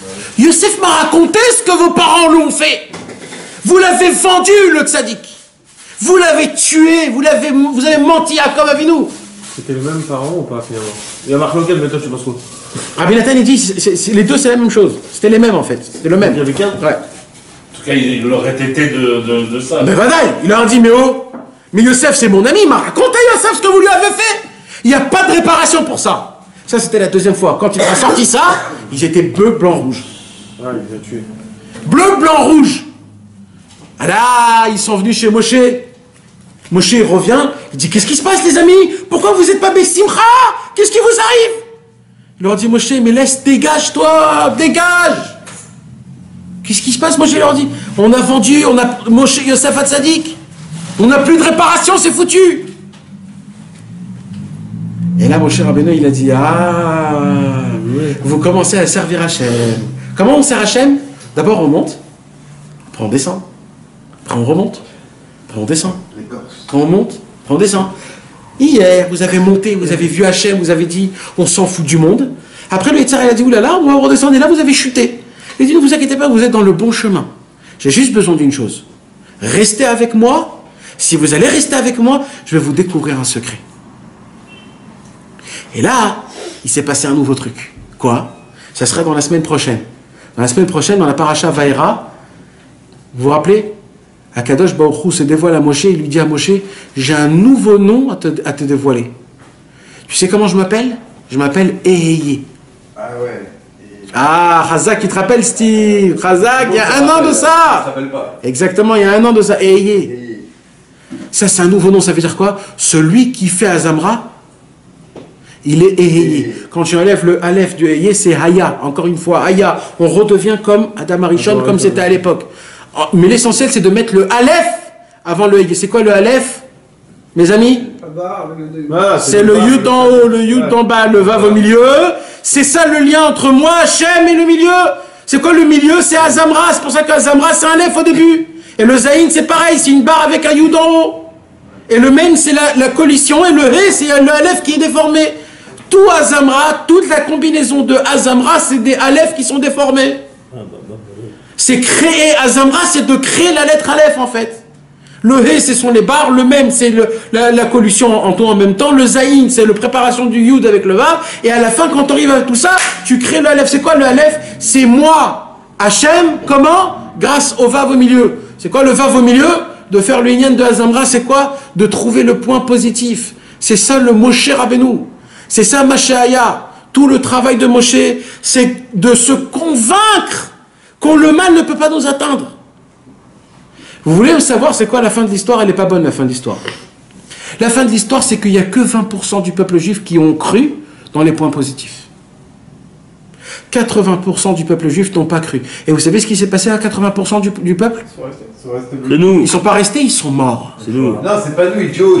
Et ils sont morts, mes amis. Vous imaginez qu'en Égypte, il n'y a que 20% qui sont sortis? 80% ils sont restés? Mais pas du tout, ils sont sortis. Qu'est-ce qu'il dit le Harizal? Le Harizal, il dit, c'est 80%. Ils pourront réparer cette faute qu'à la fin de tous les temps. Ces 80% là, ils vont revenir à la fin des temps. Il y aura un Moshe Rabbeinu, le Gilgoul de Moshe Rabbeinu qui va revenir. Et là, le Gilgoul de Moshe Rabbeinu, il va dire, Azamra, ne croyez pas dans le mal. C'est maintenant le tikkun. Si vous ne faites pas maintenant le tikkun, on revient en Égypte, vous allez refaire le même problème. C'est maintenant, c'est fini, c'est maintenant qu'il faut que vous croyez. Ne refaites pas le même problème du début. Convainquez-vous que oui, le mal n'existe pas. J'ai la possibilité d'être grand comme Moshe Rabbeinu, sans trop se casser la tête, sans trop s'en prendre, juste en parlant avec Hachem, en croyant au point divin qu'on a en nous. Notre Neshama, vous savez ce que c'est la Neshama, mes amis? Notre Neshama, c'est une bombe atomique. Vous savez, la bombe atomique, elle est toute petite. En vérité, la bombe atomique, elle est toute petite. C'est juste les trucs à côté. Mais la bombe en elle-même, elle est petite, la bombe, la formule de la bombe. C'est un proton, un neutron, qu'on sépare. Et quand on les sépare, ça crée la bombe atomique. Donc en fait, c'est tout petit, la bombe atomique. Notre Neshama, elle est toute petite. Mais elle a une puissance, notre Neshama, mes amis. Elle a une puissance de pouvoir éclater tout le mal qu'il y a dans ce monde-ci. Tout le mal. Un jour, le Baal Shem Tov, il a dit, si un juif aurait vu, c'est quoi quand un homme, il répond Amen à une bracha, combien de lumière il emmène dans le monde et combien de mal il enlève dans le monde, il n'y aura plus de libre arbitre. Un seul Amen. Il n'y aurait plus de libre arbitre. C'est comme si tu vois un missile atomique avec l'Hiroshima, avec Pearl Harbor, avec la Corée du Nord et du Sud en même temps, tout ce que vous voulez, c'est ça. Un seul Amen à une bracha qu'un homme y fait. Amen, un Amen d'une bracha. On dit tous les jours moderne, il est fallu avec un Baruch Ata Hashem. Combien de brachot on dit dans notre bouche? Combien de missiles atomiques on envoie dans notre bouche? Combien de missiles atomiques, mes amis? Vous savez, il y a une halakha. Combien ça coûte des téphilines? 3000. 3000 shekels, 4000 shekels, c'est beaucoup d'argent, d'accord? Vous savez que si on fait tous les téphilines avec tous les hidurim, avec tout ce que vous voulez, tout normal, tout comme il faut, mais il n'a pas dit une chose, les téphilines ne vaut rien. Le sofer, quand il fait les téphilines, il doit dire Leshem Dushat Tfilin. Pour la sainteté des téphilines. Au moment où il dit Leshem Dushat Tfilin, les tfilines deviennent les tfilines. Si le sofer a fait les téphilines, tout bien, tout comme il faut, il n'a pas dit Leshem Dushat Tfilin, ça vaut rien cet F. Ouais, pareil pour les titites, pareil pour le Sefer Torah, pareil pour la mezouza. Tu t'imagines que l'ETF qui coûte très très cher, s'il n'a pas dit le mot Leshem Dushat Tfilin, ça vaut rien. Donc imagine-toi la force de la parole qu'on a. Imagine-toi comment c'est puissant. Tous les jours on dit des Amen, Baruch Hu Baruch Shemo, Akadosh Baruch Hu Ribono Shel Olam, maître du monde, Baruch Ata Hashem, Baruch. Vous imaginez que vous avez le mérite de bénir Dieu, Baruch Ata Hashem. Béni soit toi Dieu. Mais vous imaginez, mais qui on est nous pour bénir Hashem? Quelqu'un, il m'a dit, nous, on bénit Hachem. Je dis, bah, tu dis Baruch Ata Hachem, non? Mais comment on peut bénir Hachem? Je dis, bah, voilà. Et ben voilà, tu bénis Hachem. Dieu, il s'est tellement rabaissé devant toi que c'est Dieu qui met sa tête et qui dit, bénis-moi, Yaouldi, Y'a béni. Mais bénis-moi. Et on bénit Hachem tous les jours. Et comme tu le bénis, il te bénit. Exactement. Mais vous comprenez quelle puissance qu'on a. C'est ça le problème, c'est que nous, on se dit, ouais, moi, je suis un imbécile, moi, je suis un petit Français, moi je mets la kippa quand je bouffe. Hein? Moi je fais pas un shacharit une harvit, moi j'ai pas l'habitude, je suis pas très religieux, hein, tu sais, moi je suis pas très mais de quoi tu me parles toi? Mais de quoi tu me parles? Et ton grand-père c'était un tzaddik, il est né de tzaddik. On est tous des tzadikim, mes amis. On est tous des vrais tzadikim. Akadosh Baruch Hu nous regarde comme Avraham, Yitzhak et Yaakov. Nous tous, il nous regarde comme Avraham, Yitzhak et Yaakov. Ça a été ça tout le message de Moshe Rabbeinu. C'est comme ça que Moshe Rabbeinu a fait sortir le peuple juif de l'Égypte. Aujourd'hui, mes amis, on est dans une Égypte. Il y a des rabbins qui sont les élèves de Pharaon, qui nous font rentrer dans notre tête qu'on est des gens pas très religieux. Comment ils appellent ça, les juifs non, pas Riloni, mais pas orthodoxes, les libérales, je sais pas comment ils disent. Ouais, ou alors, moi je suis. Non, moi je suis. Non, il y a le juif. Pratiquant. Voilà, pratiquant. Moi je suis traditionnaliste. Voilà. Moi je suis traditionnaliste. Mais dis-moi, mais c'est quoi ce truc-là? Je vais te donner une baffe. C'est quoi ce truc traditionnaliste là? Mais c'est qui a inventé ce truc là horrible là? C'est pas Toscampès, c'est Napoléon qui a créé ça. C'est les rabbins de Pharaon, ça. C'est français, ouais. C'est très français. Alors malheureusement aujourd'hui les rabbins, il y a en majorité, que Dieu nous en préserve, en majorité des rabbins, ce sont tous des élèves de Pharaon. Pourquoi? Parce que tout le travail de Pharaon c'était de nous dire: ah, t'as pas la barbe coupée comme ça, donc toi t'es pas un orthodoxe à fond, fais voir tes titites. Ah, ils sont pas très cachers hein, tes titites. Il est vicieux, Bevadaï. Et malheureusement aujourd'hui il n'y a pas beaucoup de rabbinines qui te disent: t'inquiète pas, vous savez, j'ai entendu une histoire, mes amis. Je me suis dit, je suis obligé de vous la raconter. Pourquoi? Parce que vous avez entendu parler du Rav Steinman. Ouais. Il est mort là, il n'y a pas longtemps, le pauvre. Alors voilà. 102 ans.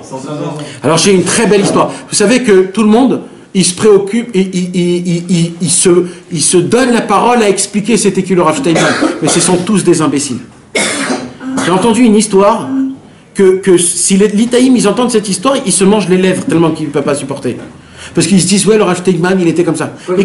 Les gens religieux, bon, on va pas rentrer dans ça. Vous savez, un jour, il y a un homme qui est rentré chez le Rav Steinman et il lui dit: Rav Steinman, vous savez, je suis un Baal Teshuvah. Baruch Hashem, j'ai fait Teshuvah et je pratique Baruch Hashem toute la Torah, mais il y a un seul péché où je peux pas m'en passer de le faire. Attends, excuse-moi, le Litaïm il a dit ça? Un Baal Teshuvah, il est rentré chez le Rav Steinman. Il dit: voilà, j'ai fait Teshuvah, etc., je me suis marié. Mais maintenant, avec 10 ans de Teshuvah, il y a un truc que je ne peux pas m'en passer de le faire. Alors il lui dit: c'est quoi? Et il lui dit le truc, le péché. Et ils disent pas c'est quoi le péché. Mais apparemment, c'est quelque chose de très grave. Maintenant, lui, le Rav Steinman, il entend ça. Oh, ça lui fait un choc. Et il lui dit: Rav Steinman, qu'est-ce que je dois faire? Qu'est-ce que je peux faire? Comment je peux m'arranger? J'ai tellement peur, je ne sais pas quoi faire. Le Rav Steinman l'a regardé et il lui a dit: Chas v'shalom! Chas v'shalom! Il lui a dit: avant que tu fautes, tu essayes de te retenir. Rien que pour ça, ça vaut la peine. T'es un très grand sadique. Qu'est-ce que tu regardes que tu fautes? Regarde que tu te retiens. C'est ça qu'il faut que tu regardes. Alors il lui dit: alors maintenant, essaye juste de te retenir un tout petit peu plus. C'est tout. C'est tout. Ne te prends pas la tête, tu fautes, on s'en fout que tu fautes. Ce que Hachem regarde, c'est que tu te retiens un petit peu. Maintenant, juste, essaie de te retenir un petit peu plus. Alors il a dit: merci beaucoup, vous m'avez conforté, merci beaucoup. Et il part. Le Rav Steinman, il appelle son shamash et il lui dit: dans 3 mois, dis-lui qu'il revient chez moi. C'était pas l'habitude de faire ce genre de choses-là. 3 mois, le shamash, il appelle le monsieur, il revient: Shalom Aleichem. Alors il dit: nous, comment ça se passe, comment ça va? Il lui dit: vous savez, je continue encore à faire. Oh, veille, encore tu dis je continue? Raconte-moi plus ce que je veux entendre. Est-ce que tu t'es encore un peu plus retenu? C'est que ça que je veux entendre. Est-ce que tu te retiens un peu plus? C'est tout. Je m'en fous que tu tombes ou que tu tombes pas. L'essentiel, c'est ce que tu te retiens encore un peu plus. C'était que ça qu'il a... Il s'en foutait du reste. Nous, aujourd'hui, on regarde, est-ce qu'on faute ou on ne faute pas? On ne regarde pas si on se retient. Mais bien sûr qu'on se retient. Et c'est ça le problème. C'est que Pharaon, lui, c'est ça, Piraon. C'est quoi Piraon? Pharaon, Piraon. C'était quoi Piraon? Lui, c'était des comptes. Tu l'as fait ou tu l'as pas fait? C'était ça qui posait la question au Pharaon.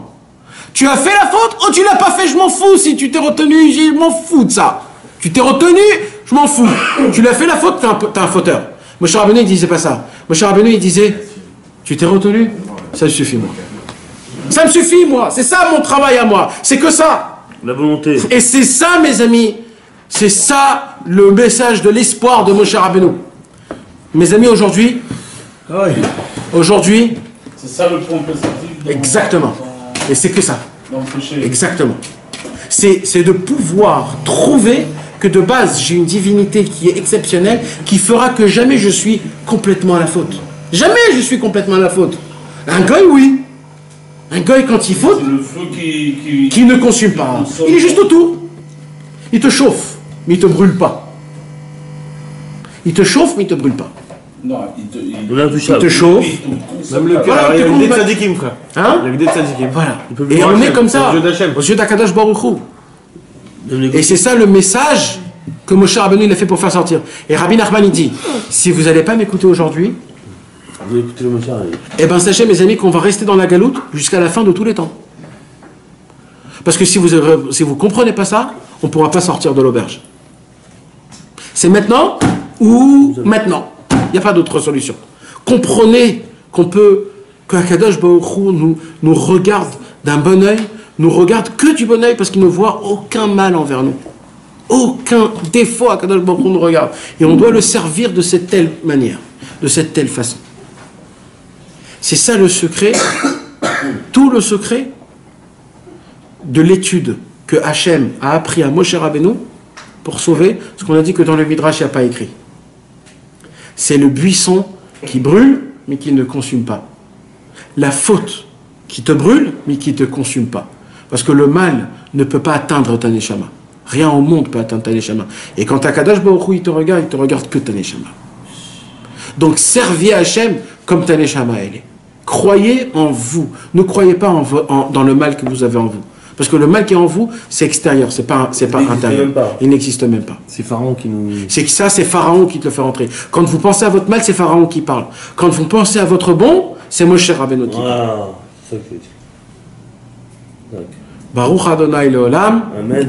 Amen ve'amen. Retrouvez les cours des Chavirim Nanar sur le site du Keren Rabbi Israël, nachmanneumann.com.